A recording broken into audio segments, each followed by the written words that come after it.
April 24ರಿಂದ April 30ನೇ ತಾರೀಕಿನವರೆಗೆ ರಾಜ್ಯದ ಹವಾಮಾನದ ವರದಿ ಯಾವ ರೀತಿಯಾಗಿರುತ್ತೆ, ಯಾವ ಜಿಲ್ಲೆಯಲ್ಲಿ ಹೆಚ್ಚು ಉಷ್ಣಾಂಶ ಇರುವಂಥದ್ದು, ಅಕಾಲಿಕ ಮಳೆ ಬರುವಂತಹ ಏನಾದರೂ ಮುನ್ಸೂಚನೆಗಳು ಇದೆಯಾ, ಒಟ್ಟಾರೆಯಾಗಿ ರಾಜ್ಯದ ಹವಾಮಾನದ ವರದಿಯ ಬಗ್ಗೆ ಮಾತನಾಡಲಿಕ್ಕೆ, ಮಾಹಿತಿ ಕೊಡಲಿಕ್ಕೆ ನಮ್ಮೊಂದಿಗೆ ಹವಾಮಾನ ಇಲಾಖೆಯ ಹಿರಿಯ ನಿರ್ದೇಶಕರು ವಿಜ್ಞಾನಿ CS ಪಾಟೀಲ್ ಅವರಿದ್ದಾರೆ.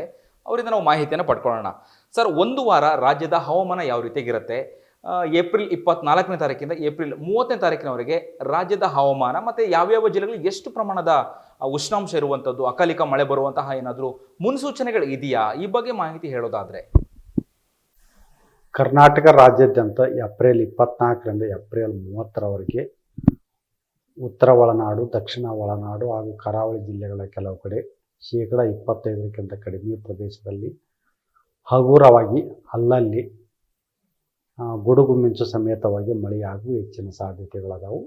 ಈ ಗುಡುಗು ಮಿಂಚು ಸಮೇತವಾಗಿ ಮಳೆಯಾಗುವಾಗ ಗಾಳಿಯ ವೇಗವು ಕೂಡ ಪ್ರತಿ ಗಂಟೆಗೆ 30ರಿಂದ 40 ಕಿಲೋಮೀಟರ್ ಇರುವ ಹೆಚ್ಚಿನ ಸಾಧ್ಯತೆಗಳದಾವು. ಮುಖ್ಯವಾಗಿ ಬೆಳಗಾವಿ, ಧಾರವಾಡ, ಹಾವೇರಿ, ಗದಗ, ಮುಂದೆ ಇದು ಬೀದರು, ಕಲಬುರಗಿ, ಯಾದಗಿರಿ, ರಾಯಚೂರು, ಶಿವಮೊಗ್ಗ, ಚಿಕ್ಕಮಗಳೂರು, ಹಾಸನ, ಕೊಡಗು, ಉಡುಪಿ ಹಾಗೂ ದಕ್ಷಿಣ ಕನ್ನಡ ಜಿಲ್ಲೆಗಳ ಕೆಲವು ಕಡೆ ಹಗುರವಾಗಿ ಮುಂದಿನ 5 ದಿನಗಳವರೆಗೆ ಕೆಲವು ಕಡೆ ಮಾತ್ರ ಮಳೆಯಾಗುವ ಹೆಚ್ಚಿನ ಸಾಧ್ಯತೆಗಳಾದವು. ಮಳೆಯಾಗುವಾಗ ಗುಡುಗು ಮಿಂಚು ಸಮೇತವಾಗಿ ಮತ್ತು ಬಿರುಗಾಳಿಯ ಸಮೇತವಾಗಿ ಮಳೆಯಾಗುವ ಹೆಚ್ಚಿನ ಸಾಧ್ಯತೆಗಳಾದವು. ಮುಂದೆ ಧಾರವಾಡ, ಬೆಳಗಾವಿ, ಹಾವೇರಿ ಈ ಜಿಲ್ಲೆಗಳಲ್ಲಿ ಗರಿಷ್ಠ ಉಷ್ಣಾಂಶ ಹಗಲಿ ವೇಳೆಯಲ್ಲಿ ಸುಮಾರು 36ರಿಂದ 38 ಡಿಗ್ರಿ ಸೆಲ್ಸಿಯಸ್ ಇರುವ ಹೆಚ್ಚಿನ ಸಾಧ್ಯತೆಗಳಾದವು. ಮತ್ತು ಬೀದರು, ಕಲಬುರಗಿ, ಯಾದಗಿರಿ, ರಾಯಚೂರು, ವಿಜಯಪುರ, ಬಾಗಲಕೋಟೆ, ಕೊಪ್ಪಳ, ಗದಗ ಈ ಜಿಲ್ಲೆಗಳಲ್ಲಿ ಗರಿಷ್ಠ ಉಷ್ಣಾಂಶ ಸುಮಾರು 41ರಿಂದ 43 ಡಿಗ್ರಿ ಸೆಲ್ಸಿಯಸ್ ಇರುವ ಹೆಚ್ಚಿನ ಸಾಧ್ಯತೆಗಳಾದವು. ಮತ್ತು ವಿಜಯನಗರ, ಬಳ್ಳಾರಿ, ಚಿತ್ರದುರ್ಗ, ದಾವಣಗೆರೆ ಈ ಜಿಲ್ಲೆಗಳಲ್ಲಿ ಗರಿಷ್ಠ ಉಷ್ಣಾಂಶ ಸುಮಾರು 38ರಿಂದ 40 ಡಿಗ್ರಿ ಸೆಲ್ಸಿಯಸ್ ಇರುವ ಸಾಧ್ಯತೆಗಳಾದವು. ಮತ್ತು ಕರ್ನಾಟಕದ ದಕ್ಷಿಣ ಉಳಿದ ಜಿಲ್ಲೆಗಳಲ್ಲಿ ಗರಿಷ್ಠ ಉಷ್ಣಾಂಶ ಸುಮಾರು 37ರಿಂದ 39 ಡಿಗ್ರಿ ಸೆಲ್ಸಿಯಸ್ ಇರುವ ಹೆಚ್ಚಿನ ಸಾಧ್ಯತೆಗಳಾದವು. ಬೆಂಗಳೂರಿನಲ್ಲಿ ಕೂಡ ಮುಂದಿನ 5 ದಿನಗಳವರೆಗೆ ಗರಿಷ್ಠ ಉಷ್ಣಾಂಶ ಸುಮಾರು 37ರಿಂದ 39 ಡಿಗ್ರಿ ಸೆಲ್ಸಿಯಸ್ ಇರುವ ಹೆಚ್ಚಿನ ಸಾಧ್ಯತೆಗಳಾದವು. ಮತ್ತು ಕನಿಷ್ಠ ಉಷ್ಣಾಂಶ ಸುಮಾರು 23ರಿಂದ 25 ಡಿಗ್ರಿ ಸೆಲ್ಸಿಯಸ್ ಇರುವ ಹೆಚ್ಚಿನ ಸಾಧ್ಯತೆಗಳಾದವು.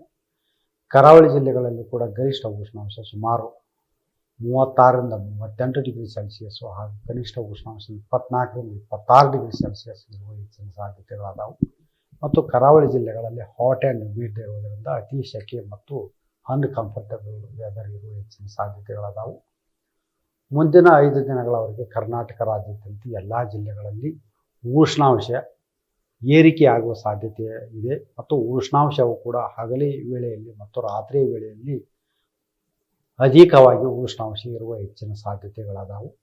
ಇದರಿಂದ ಜನರು ಸರಿಯಾಗಿ ಕಾಳಜಿಯನ್ನು ತೆಗೆದುಕೊಳ್ಳಬೇಕು.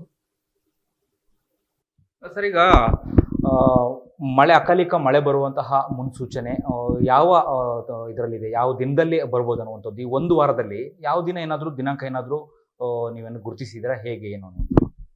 ಒಂದೊಂದು ದಿವಸ ಒಂದೊಂದು ಕಡೆ ಬರ್ತಿರ್ತೈತಿ.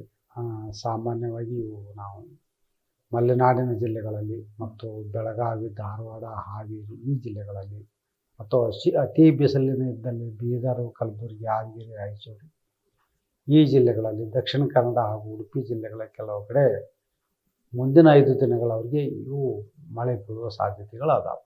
ಓಕೆ, ಈ ವರ್ಷ ಮುಂಗಾರು ಯಾವಾಗ ಪ್ರಾರಂಭ ಆಗಬಹುದು ಅನ್ನುವಂಥದ್ದು, ಯಾವ ತಿಂಗಳಲ್ಲಿ, ಅದೇನಾದ್ರು ದಿನಾಂಕ ಏನಾದರೂ ನಿಗದಿಯ ದಿನಾಂಕವನ್ನು ಹೇಳೋದಾದರೆ?